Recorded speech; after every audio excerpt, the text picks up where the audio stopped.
হ্যাঁ গাইজ, আসসালামু আলাইকুম। আশা করি সবাই ভালো আছেন। আজকে আপনাদেরকে দেখাবো দুবাইয়ের মেট্রো রেল। তাদের কত সুন্দর ব্যবস্থাপনা, পরিবেশ, সব কিছুই আমার কাছে ভালো লাগছে। আপনারা দেখুন, আমার পাশে থাকুন এবং উপভোগ করুন।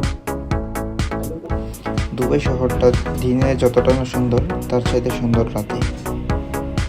আসলে এইখানে টাকা যার আছে সেই জীবনযাপন করতে পারবে বিলাসবহুলভাবে।